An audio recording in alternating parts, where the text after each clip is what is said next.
Welcome to episode 244 of FBI Retired Case File Review with Jerri Williams. I'm a retired agent on a mission to show you who the FBI is and what the FBI does through my books, my blog, and my podcast case reviews with former colleagues. Today, we get to speak to, me, as I interview two of my former subjects who were also victims in a loan shark and extortion investigation, a spinoff of my Group 2 business-to-business telemarketing undercover case.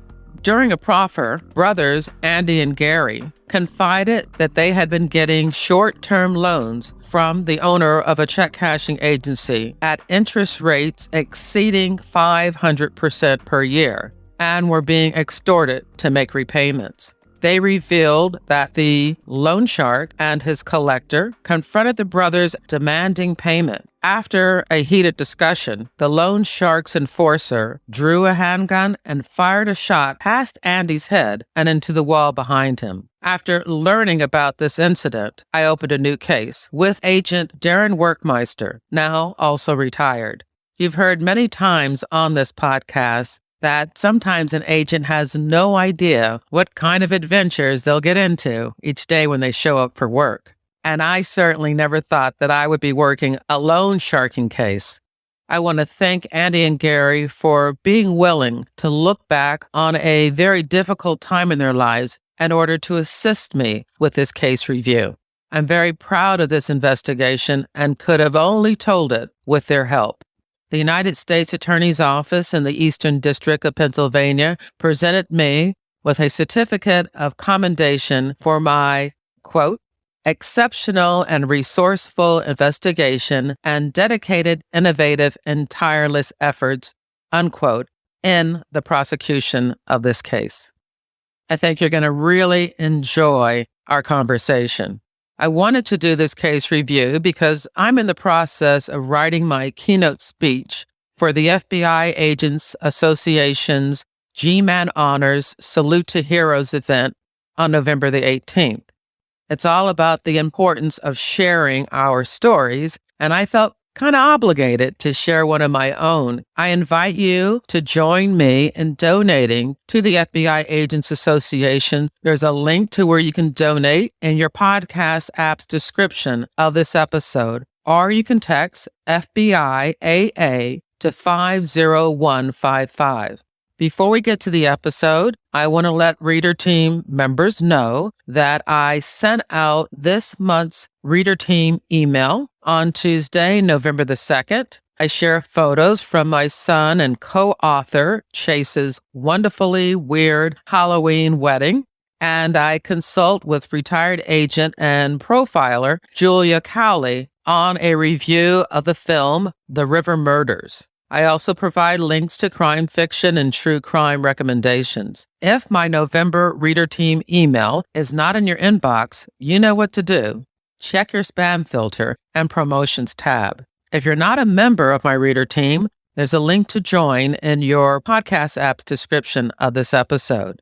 One last thing. January is Human Trafficking Month, and I'm still looking for a retired FBI agent to come on the show to review a human trafficking case. So if that's you or you know someone, please email me at jerrywilliamsauthor@gmail.com.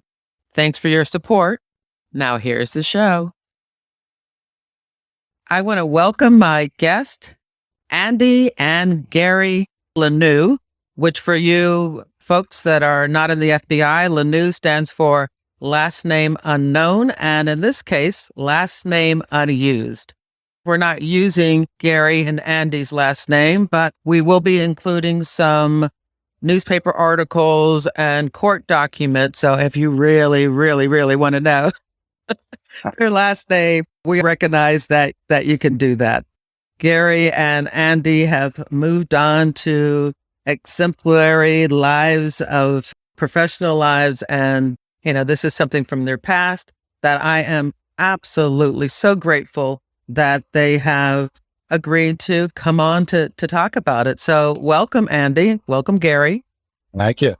And I do want to say that Gary is calling in from his car. So if his audio sounds a little different, that's what's happening. I don't care. I hope you don't, because this is a fascinating tale of twists and turns that I'm so glad that Gary, whether he's in his car or... Let me say, I'm down the shore in the Atlantic City area, and the air show is today. Oh. So I'm in the car, and these fighter jets are flying right by my head.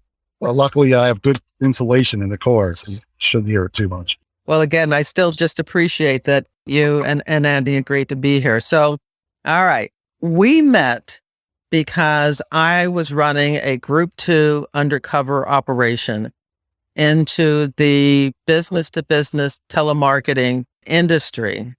People in the business refer to it as the light bulb business. Could you, either one of you, explain exactly what that is and what you were doing at the time?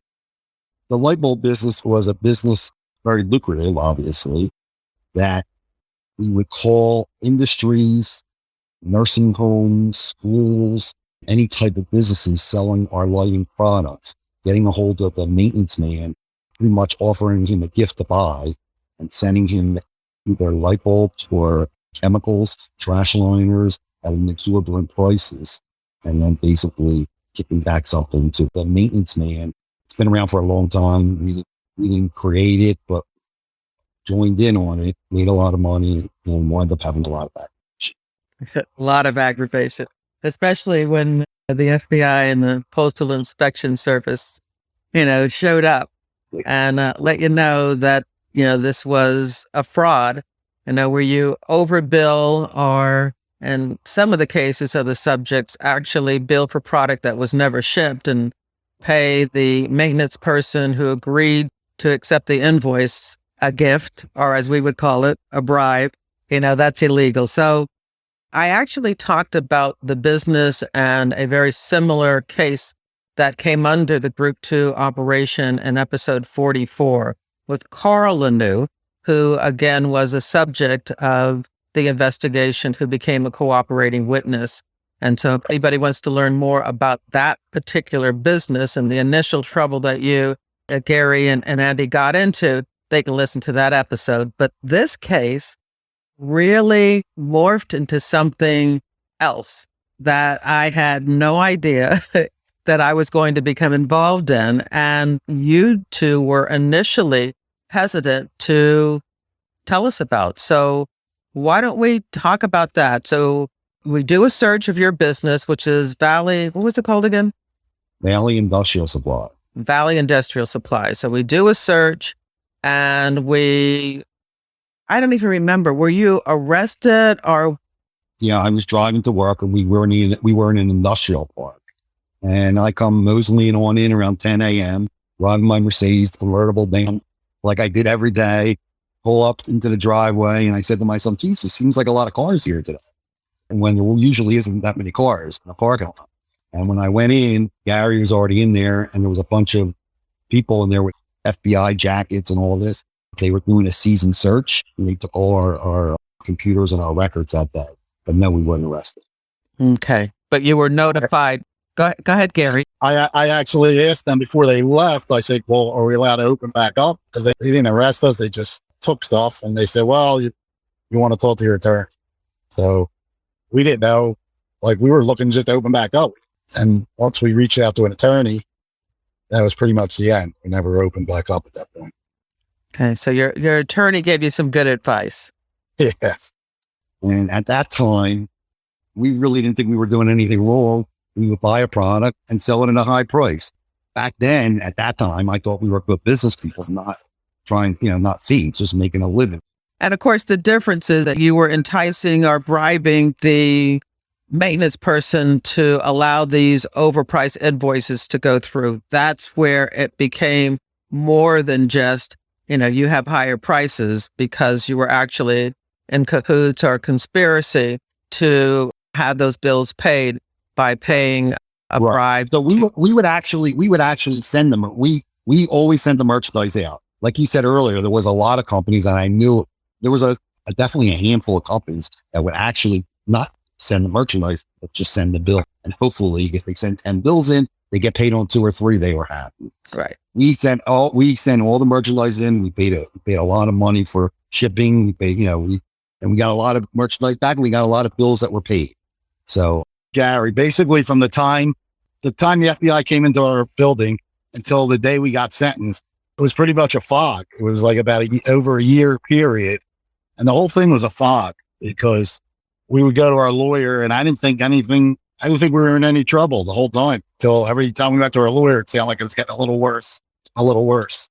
Even when we got sentenced, I was so numb from the whole thing. It didn't even faze me. I don't even know how to describe it. I guess the year and a half that it took just wore us down. I didn't even know what happened.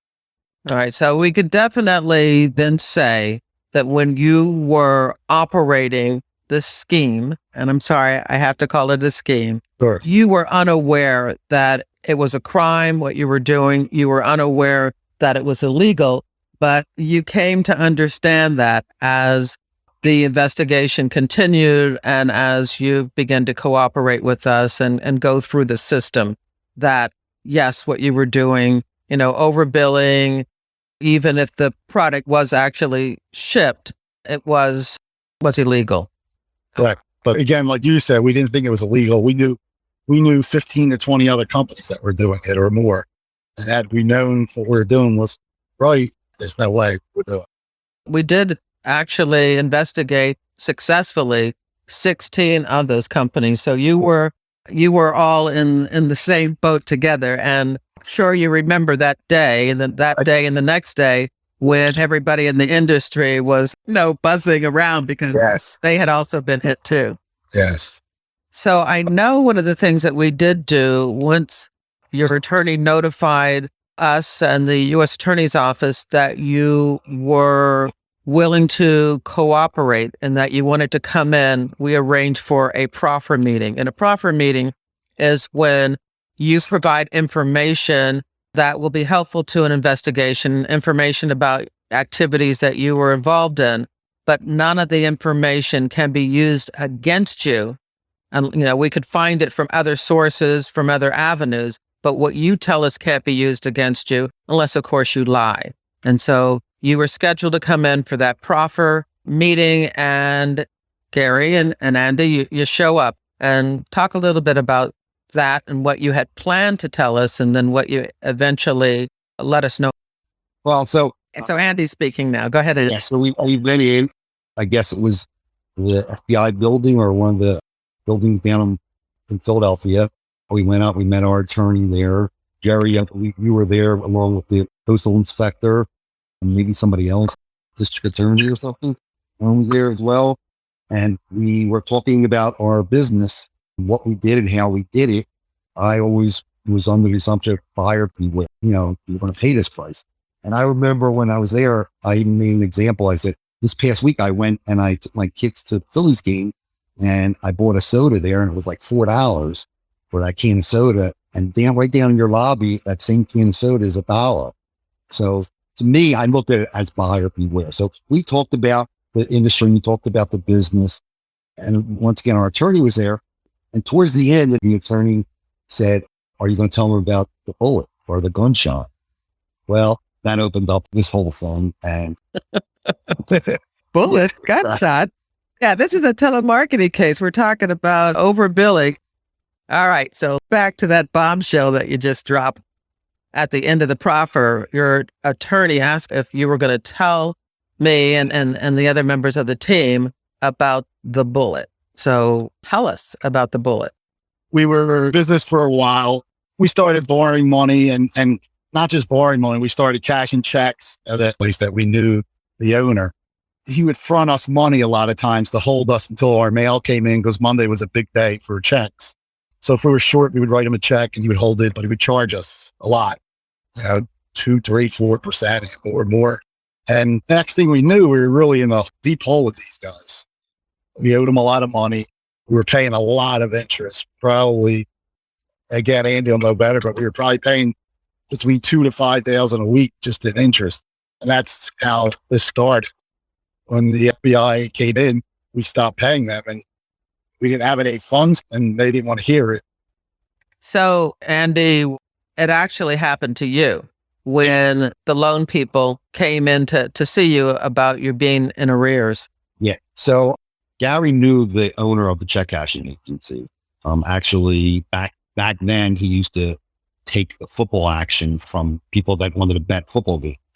And then he opened up a check cashing agency. So it was always cash in, cash out.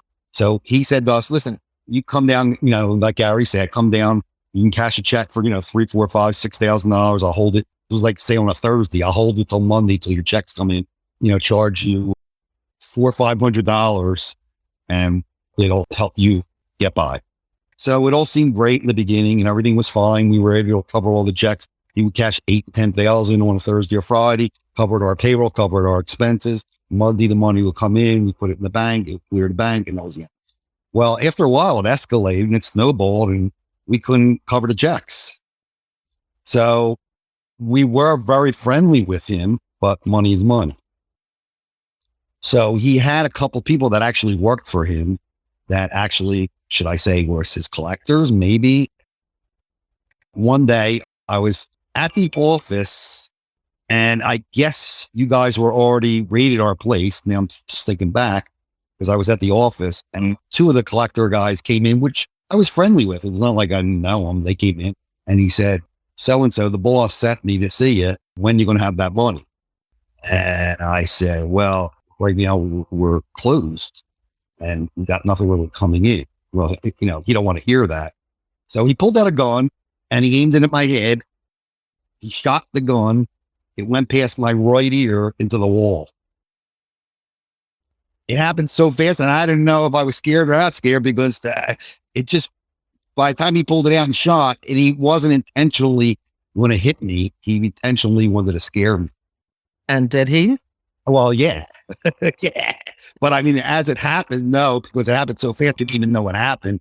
Yeah. It scared me and I wasn't there. Yeah. I can't imagine anybody having that happen to them and not be scared. He was making all kinds of threats. I had a home in the Cherry Hill area that he wanted us to sign over to him. That wasn't going to happen. Things just kind of escalated. We had no intention not to pay the gentleman. We just got so wrapped up and he allowed it to every week and the checks were coming back and they were bouncing at the bank. And we had very good terms with the bank as far as relationship wise. And the bank manager would call us constantly and say, hey, these checks came through. And I said, okay, well, we'll be able to make good for it tomorrow. And she said, okay, I'll put them through. So the bank started, we started owing the bank money, started owing them money. And you know what? At the end of the day, maybe it was good that you guys came in. So do you think they would have followed through with their threats? Knowing the kind of people they were, probably, yeah. Money is money. So, at some point, yeah, I would say yes, at some point. We're kind of just talking about them. I'm going to go ahead and name them. So people that we're talking about was Pete D'Amelio, Frank DeSuma, and George D'Elia. So D'Amelio, DeSumo, and D'Elia. Which one was the owner of the check cashing agency? Pete. That was Pete. Pete D'Amelio. Okay. And so Frank DeSuma and George D'Elia were the collectors, muscle people, the collectors. Yes. So many people would assume that these guys were members of the mob, organized crime. So Gary, because I think you were the ones who introduced your business to them, could you tell us what you know about Pete D'Amelio and Frank DeSuma and George D'Elia? Sure. Well, Pete was who I really knew. He was just a bookmaker and he opened up a check cashing place. And he was a fine guy. What happened was when he opened up the check cashing along with his bookmaking, he wound up being friends with DeSuma and D'Elia. And DeSuma and D'Elia were pretty crazy people. When I mean crazy, I don't think they would hesitate to shoot somebody like in the case of Andy. And they weren't really my friends. I never hung with them. I didn't really care for them. I didn't really know them that well. I wouldn't say that they were connected with the mob. I just think they were their own little group. I'm sure he knew mob people, but I don't think he was in the mob, any of them. Andy, you were getting ready to say something? Yeah, both of those two gentlemen, they were both ex-Vietnam vets. And, with the guns and, they were going PA all the time because of their flashes they were having, all this other stuff, just to paint the picture of that.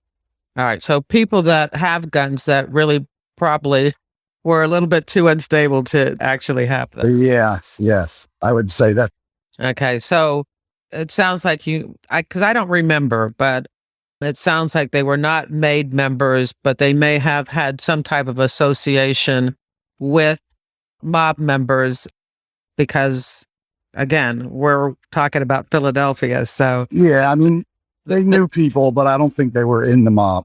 After that proffer meeting, when you told us that you had been shot at, of course, we're not going to take your word for it. So we go to your office. We have, somebody working on evidence response retrieve the bullet slug from inside the wall. We actually cut into the wall behind your desk, and lo and behold, there is a slug there. And so we do retrieve that as evidence. Right, I remember that. So you tell us this story. I get the names of the people.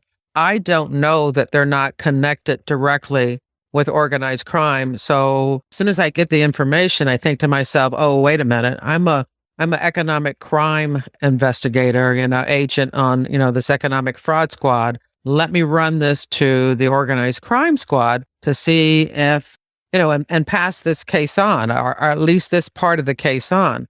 And I go to the organized crime squad, and that's where I learn that, no, they're not made members. And everyone on the OC squad in Philadelphia is otherwise occupied. And, they're not able to give me, at least initially, anybody to help me work this case. And so, it's really still kind of mind-blowing for me to remember being in that situation where, I've never worked this type of case before, but I find myself working what is basically a loan shark case, where I am investigating. The technical term is conspiracy to collect extensions of credit through extortionate means. And I'm also, working a case where there's use of a firearm and commission of a crime of violence. And you know what? That's the way the FBI goes sometimes. You find yourself working all kinds of things at a moment's notice. And so I rolled with it and was able to get assigned to one of the prosecutors in the strike force. And of course, you all remember Dave Fritchie. Correct. So we have this information, and the funny thing is, Gary and Andy, you told them that the reason that you couldn't pay them was because the FBI was investigating you for fraud. I don't know if they kind of really believed it. I think maybe when we initially told them, I think they kind of took it as like we were just saying that so we didn't have to pay them. From what I remember, the FBI basically told us to let them know that we were under investigation. That way they could probably just leave us alone. You guys could go on your way investigating our case instead of dealing with that. And we did tell them that, and everything was okay for a couple of days. But from what I remember is he had a manager at his place, his check cash place, that said, don't let them get away with it. Go get your money. And I had to say, it's not that we would not have still investigated them because, again, they shot a gun at Andy. So, right. But it was really just for us to mitigate the threat. We could not continue to work the fraud case and slowly work this extortion case, this credit through extortionate means case, without trying to make sure and mitigate the threat to you. For that to happen on my watch, right, would have been just unacceptable. And so, I thought by telling you to tell them that we were investigating you, that would at least quiet that down, but it didn't. Right. It didn't matter to them. Mattered for like a day. And then they wanted their money. And they knew we weren't working at the time. They knew we had no income coming in. They didn't care. Like I said, they wanted Andy's house. They wanted him to sign his house over to them. They asked me what I had. It was a scary time. And so they actually asked to meet with you in person. Correct. And the first time you met, the meeting was scheduled at a restaurant in Northeast Philadelphia called, and people, I'm not making this up, Benny the Bums. Correct. So tell us about that meeting, that first meeting. We walked in, and as soon as we walked in, they said, go to the bathroom. We're like, for what? They said, we want to make sure you're not wired, which we were. Right. Yeah, I wasn't going to let you go to that meeting without wiring you up. We had two things going on. We had the recorder to actually record the conversation, and we had a transmitter so that we could hear what was going on and come to rescue if we needed to. I think we even had a code word, but I don't remember what it was. Do you? You also had, there was a couple of agents inside the restaurant as well. As a matter of fact, if I remember correctly, I think one of the agents walked into the bathroom while we were in. Okay. What we had on us were pagers that were wire devices that you gave up. Yeah, we can say that now because, of course, pagers are no longer used. So it wasn't uncommon for someone to carry a pager. That pager allowed us to hear what was going on.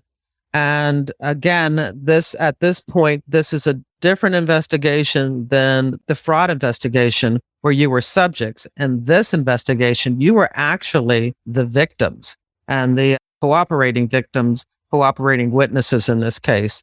And so, we again allow the meeting to go forward, but I'm outside listening to the conversation in my car as the transmitter is signaling what's going on. And again, we had some agents. And I don't know if at this point, Darren Workmeister, do you remember Darren? Yes. Darren had been working with me on this Group 2 undercover operation as a brand new agent for a while. And then he was transferred to the organized crime squad. And so eventually he started helping me with this case. And then I think later on, as we got into it, we became co-case agents on the investigation. And so I'm not sure where Darren was, if he was out in the car with me or inside, but there were a number of people who were working on the Group 2 investigation, the fraud investigation, who also were crucial members of the Loan Shark investigation, including Sal Giarrizzo, who later left the FBI and became a postal inspector. Oh. You didn't know that, did you? No. Okay, so you're in the bathroom and they want to check to see if you have any recording equipment. So yeah, they have some kind of magic wand that they're waving up and down my leg. That was the second time. Didn't we meet with them twice? You met with them twice. We went to Benny the Bums twice. Yeah, so the first time, right, we were able to get the conversation. We were able to listen outside. They did not. Maybe they patted you down, but they didn't do a strip search or anything like that. So the very first recording was just them threatening you and telling you they wanted their money. Is that right? Is that what you remember? Yes, that's correct. Okay. Because I remember it, because I remember putting that recorder on you. It was the old Nagras, the actual little tiny reel-to-reel recording devices. And it seemed to be sticking.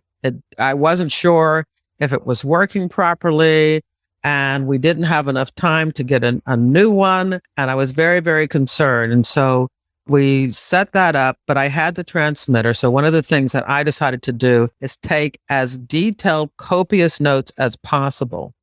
And thank God that I did that, because when you return from the meeting, we find out that it did not record. So all we had was my notes. Did you know that? I think I do remember that. I know it was very loud. Yeah. And a lot of music.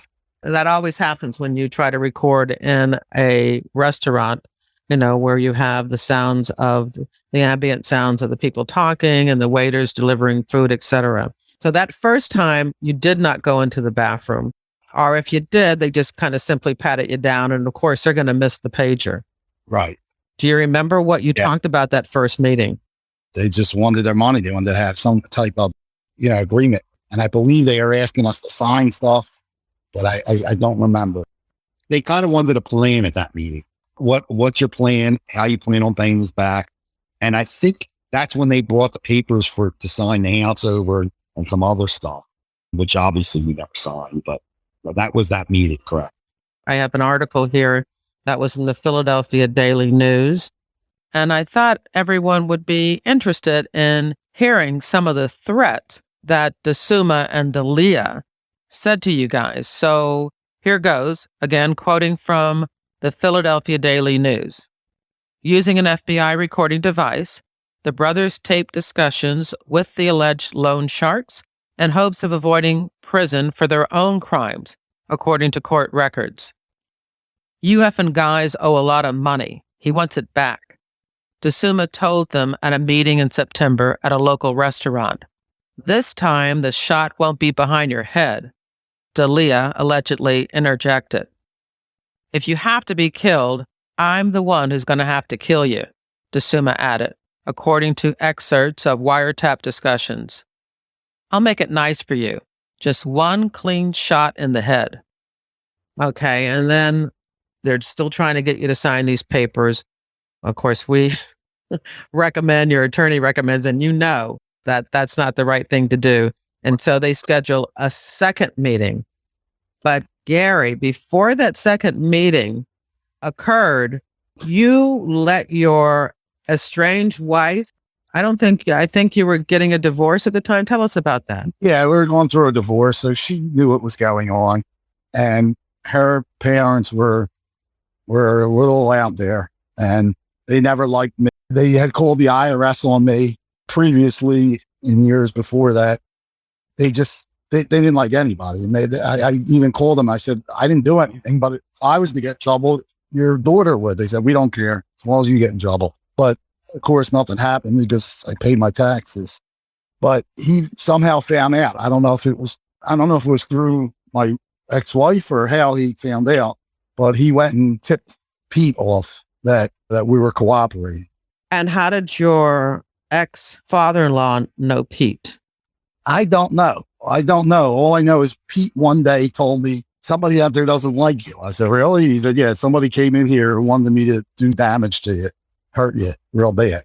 I'm like, well, who? And he said, oh, it was your father-in-law. I said, oh, well, that's not surprising because he's not all there.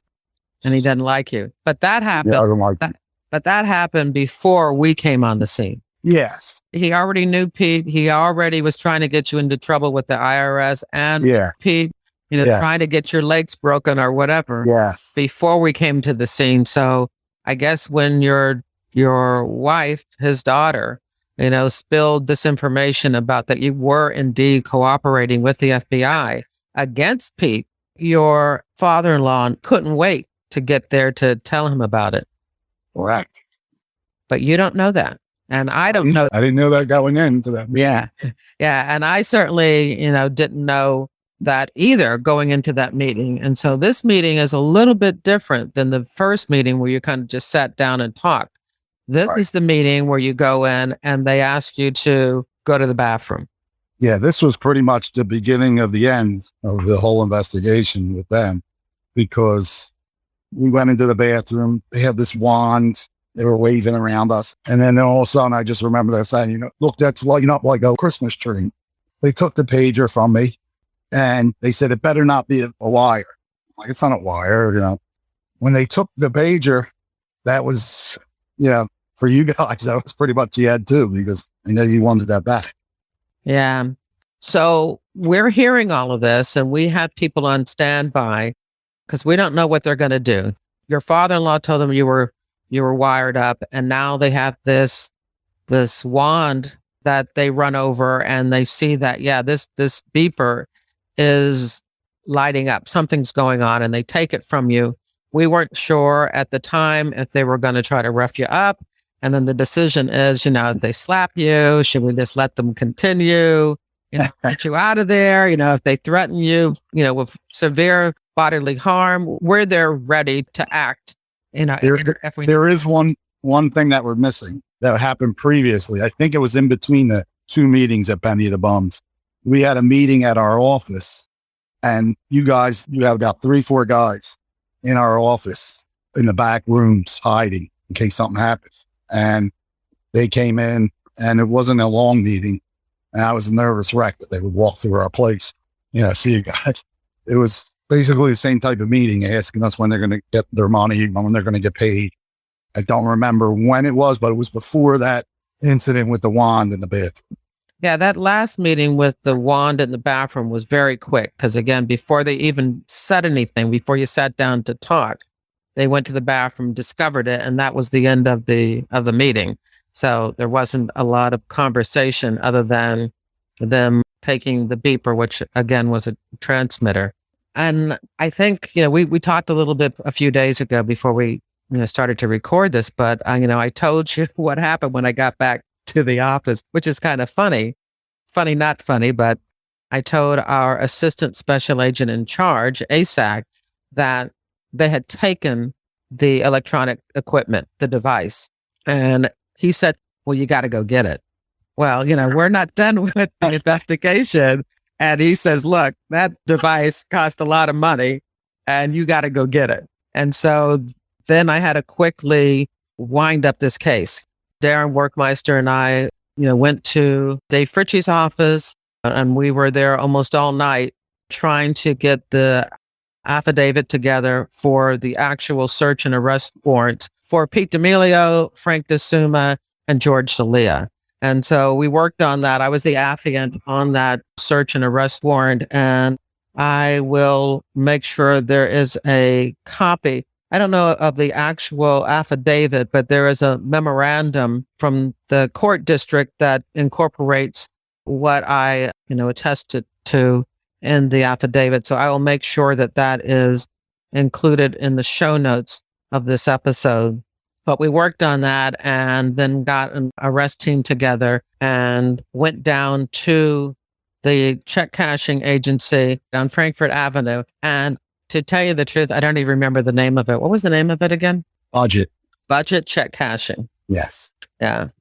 Hold on. Let me see. I pulled up the newspaper article. It looks like they were officially charged on October 29th, 1998, charged with conspiring to collect loan shark debts. And again, they mentioned Pete D'Amelio, who at the time was 38, of budget check cashing on Torresdale Avenue. Oh, Torresdale. Yeah, it was, his Torresdale Avenue near Asheville Street and Frankfurt Avenue. Then we have Frank DeSuma, who was 47, and George D'Elia, who was 49 at the time, who were the alleged debt collectors. And they were demanding from you, I don't know if you remember the dollar figure, but this newspaper article says $270,000 is what you owed them at the time. Do you remember that being that much? It probably was. Yeah, it could have been. Yeah.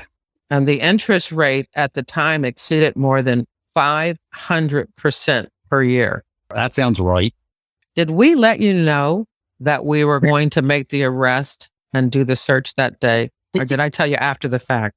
For some reason, I think you reached out to us to tell us. Okay, so maybe on our way there or something, because we wouldn't have given you a lot of advance notice. I do remember the one thing I was told to try and get away from the weekend, like don't stay at home just in case. I think that sounds like advice that I would have given you at the time. Yeah. I remember going in and feeling very confident about the information, the evidence that we had on, these three guys. And I remember walking in, and now that I think about it, it's a little cheeky, but I asked, which one was Pete D'Amelio, and I walked up to him and I said, I think you have something that belongs to you. I remember that. I remember hearing that. Yep. And he was like, what are you talking about? And then later on, we go into his office and there is this expensive piece of equipment sitting in a glass of water. So I tried. I tried to get it back, but I don't think it was much use after that point. George D'Elia cooperated because he was being charged with the conspiracy to collect by extortionate means. There was a trial. Yes, but DeSuma and D'Amelio had that use of a gun during the commission of a violent crime charge. And so they decided to go to court. And right. I think one of the things that sticks out the most for me was the fact that a lot of the really hard evidence in their own words that we were using to charge them were things that did not get on the recording. That was that one recording session where the NAGA recorder didn't work. And so it was all based on my testimony to get the jurors and the judge to believe that my notes that I wrote were correct and to accept them as much as they would if they had the recording in their own voices. And I remember one of the things that I did, I took the notes as it was happening and I wrote in one color ink. And then immediately afterwards, when I found out for sure that the recording didn't work, I used another color ink and I went in and filled in as much as I could remember, because everything was happening. I didn't take shorthand. So there were some things that I needed to do to fill it out. And luckily for me, they accepted my testimony and they believed everything that I said was said happened. Now, did both of you testify? Yes. I can't, there's so many things about this case that I wish I had written down at the time because I don't remember. Tell me about that. So it wasn't just luckily for you that they believed your testimony. It was luckily for us too, because if they didn't believe your testimony, it could have been bad for us if they got back out on the street right away. So Gary, what did you testify about, Gary? We had to go to court and testify against the Suma, Doc. That's why I know by Doc. And all his friends were there. All his friends that were I don't know for sure, but they looked as crazy as him. And so it was very intimidating. And they were looking at us, and it was very intimidating. But we did what we had to do, and we said what happened, and then we got out of there. And Andy, do you remember testifying? I remember, but I don't remember exactly, what transpired, but I definitely remember being there. But yeah, I don't remember if he was there when we testified, right in front of him, or I don't recall that. Yeah, most likely they would have been present in court. They had that right to be present in court, when you testified. And so Dave Fritchie, of course, as the prosecutor, would have wanted you, Gary and Andy, to testify because you're the victims in this case. At the end, they are all convicted. He got the least. After the trial, they were all found guilty of all counts, and they were already in custody. And so they never got out after they were found guilty and eventually sentenced. Did either of you, were you afraid that their friends or family members would do anything once they were found guilty? I don't remember any threats, or did you? No threats, but thought was always in my mind. Yeah, it definitely ran through our mind, and the fact that none of them got out on the bail. They were all in there the whole time. I mean, that's pretty serious when you can't get bail. So that made me nervous that it was really that serious. Yeah, when we did the detention hearing, me testifying at the time that we did find the slug in the back of the wall and that they had used a weapon. And I think we may have even recovered the actual weapon used in that incident at the check cashing agency. I think all of that contributed to them not getting bail and not being able to get out of jail before the trial. I take it that made you feel a little better. Yeah. On this article that I'm reading, and if I may, it says on September 29th, a 5-man FBI surveillance team defended drive his automobile to the parking lot of a club in Bucks County, Pennsylvania, and parked near the door. One agent entered the club and announced that there had been an accident in the parking lot involving defendant's car. The defendant then went out to the lot, and when he was within a few feet of the car, the FBI team surrounded and arrested him. That was Frank Suma. Okay. So D'Amelio and D'Elia must have been at the check cashing agency, and we had to go out and get D'Suma. Right. Oh, very interesting. Memories fade. It's amazing how some of these things that were so important, such a big part of my career at the time. I believe I was told that they got Doc. What is that? The Suma, Andy? Yeah. The Suma. I heard they got him at a strip club. He was in a strip club and he came out of the strip club, and that's when you guys got. Oh, that sounds apropos. The article says a bar, so I mean a bar, strip club, all the same. Yeah. Well, I think it would be good to say, or valid to say, that you never went back into the telemarketing business after this. No. I do want to mention that even though you were victims and cooperating with us on this loan shark case, that we still continued the investigation, the telemarketing fraud case, and that you both decided to plead guilty and, skip a trial on that particular count. Correct.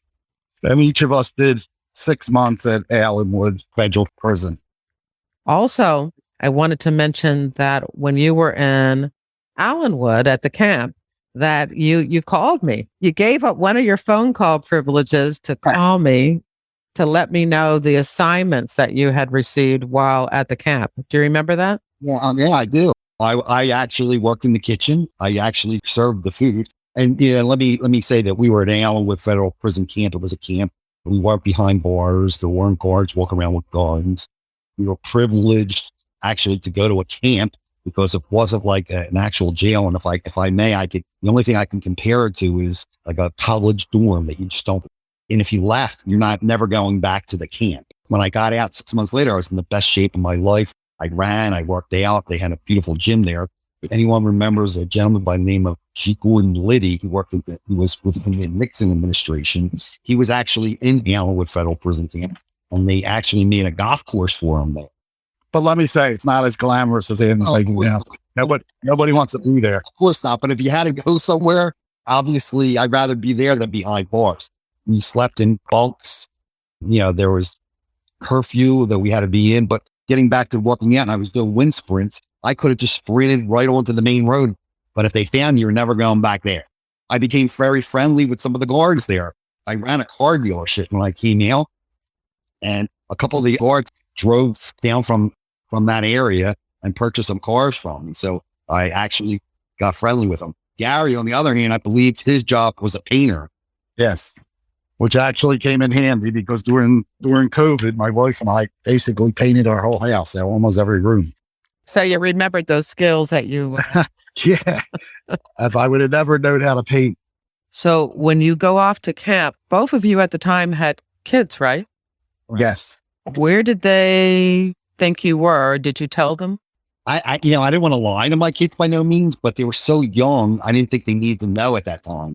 So I told them that I had to go to another country to work for 6 months. And I called them constantly. I mean, probably 5 times a week I called them. But, I didn't want to lie to them. And I did tell them, obviously, after the fact, as they got older. But I didn't want to lie to them. But, being they were so young that they would even understood. My kids were very young. This is Gary, very young as well. I just told them that I had to go to a camp for a few months, which wasn't a lie. And they came up to visit one time. And then after that, I told my mom not to bring them anymore because I just didn't want them in that environment. But, I spoke to them definitely a few times a week at least. It was a little difficult because I was dealing with my ex-wife at the time and she wasn't pleasant, that atmosphere. So when I called, sometimes I couldn't get through, but, I would definitely speak to them at least 4 or 5 times a week. And it's really strange for people who are outside of the FBI to understand that even though agents investigate different subjects, there can be a cordial relationship that develops. And because we work so well together on this loan shark case, we really became friendly. Yeah. I mean, we were treated very respectful by everybody. Mostly you, but everyone was very respectable to us, even though we were the subjects of your investigation.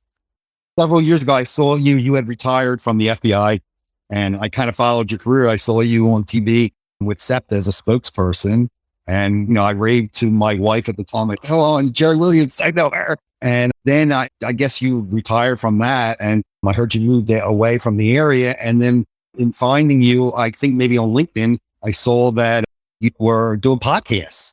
And I immediately reached out to you and listened to a lot of your podcasts. And I thought they were awesome. I joined your group, get emails from the podcast. I listened to that Carl one, which brought back a lot of memories, and found it fascinating. So yeah, we've been in touch for a while now. Yeah, and that's pretty cool. And I keep telling different agents and letting them know why it's important to record these stories and to be willing to be interviewed or write books or articles, just to have a record of this history of the FBI and positive stories of what we do and who we are. And so I thought, you know what? This is a case that no one really knows I worked. It had all kinds of intrigue and a nexus to organized crime. And I thought, oh, I'll see if they want to do it. So I'm really happy that you said yes. Also, if I may add, it probably was a blessing in disguise that the FBI came in. Looking back on it now, because who knows really what would have happened owing that kind of money. We were making, so much money, and it was just crazy, the money that was coming in and the lifestyle we lived. Looking back on it, like I said, it was probably a blessing in disguise. I mean, no one wants to go to jail, and 6 months is a long, looking back on it, being there, it was very long.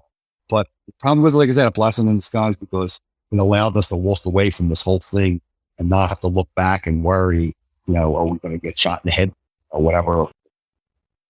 And since that time, have you been able to live a life of good? Oh yeah. We're definitely on the right side of the track. Sure. I've owned my own business for 21 years now. And that's scary. That's scary. Yes. Mm-hmm. Yeah. I do merchant services. We set people up so they could take credit cards, businesses. All legal and above board. All legal. It has to be, because they're dealing with banking. And yes.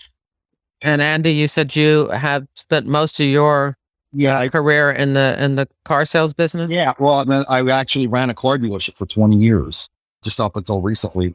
They closed up, but I ran the dealership for over 20 years. So yeah, so I've been on the right side of the track as well. Do either of you, it doesn't sound like for either of you, being a convicted felon had any negative effect on the rest of your career? Nah. Well, it's not like we were applying for corporate America, because hadn't they been applying for jobs with the corporate world, it could have been an issue. But, we were both somewhat type of entrepreneurs, and either doing our own thing or planning on doing our own thing or whatever happened. So we didn't step into the corporate world that we had to go through that avenue. And had we maybe we would have had a problem, but fortunately enough, we didn't. Well, I just want to say that it was a pleasant experience and definitely a learning experience for me to work the original Group 2 undercover investigation. That I was the main case agent for the FBI. I also worked that case with the postal inspector, Ed Matthias. But it was definitely an experience for me to also become a case agent in a loan shark investigation. And so, even though it's kind of strange for me to say this, I want to thank you both for the opportunity to have worked that case. Look at that when you took on the case for the light bulb business. Yeah, who would have thought that? So I always end my interviews, my case reviews, by allowing my guests to have the last word. So who wants to go first and kind of say whatever you want to say about either this case or the FBI or whatever, but who wants to go first? I guess I will. I mean, just like I said, I do thank you for everything. We were treated like, not criminals. It was definitely a learning experience. We were young enough that we could bounce back from it. Worked out that everyone turned out to be okay physically from all this. And again, it was a blessing that probably you guys came in, looking back on it now, that we were able to walk away from it unharmed and unscathed and not had an issue. So I do want to thank you for that, friend to us through this whole thing, and couldn't have been someone else that didn't have your attitude or personality and it could have been a lot worse. It was a pleasure doing this podcast with you, and I only wish you the best of success in the future. Thank you, Andy. And Gary? I'd just like to say that I have nothing to hide in my life. It is what it is. It happened. I'm not ashamed of it because it's part of life. And, I'm not ashamed to tell anybody if they ask. It was a very stressful time for us. And, it could have been a lot different with other people, but everybody, including yourself, especially, you treated us with respect. And I remember the one thing that you said to me was, we had a very nice rapport, all of us. And the one thing you said was, hey, good people sometimes do bad things. And, you just got to deal with what you have coming and move on. And that's what we did. And that's the end of the interview. At jerriwilliams.com, you'll find photos, sort of Gary and Andy, and links to newspaper articles and court documents and motions pertaining to this loan shark check cashing extortion case. I hope you enjoyed the episode and that you'll share it with your friends, family, and associates. And make sure you follow FBI Retired Case File Review on Apple Podcasts, Google Podcasts, Spotify, or your favorite podcast app. This podcast is all about true crime, but if you're also interested in crime fiction, once a month via my monthly email, I keep you up to date on the FBI in books, TV, and movies. When you join my reader team, you get access to my FBI reading resource, which is a colorful list of more than 50 books about the FBI written by the FBI agents who have been guests on this podcast. There's nonfiction, crime fiction, true crime, and memoir. I would also love it if you checked out the link for my books in your podcast app's description of this episode. My nonfiction books, FBI Myths and Misconceptions, a manual for armchair detectives, which goes through 20 cliches and misconceptions about the FBI in books, TV, and movies. And then there's the companion book, FBI Word Search Puzzles, Fun for Armchair Detectives.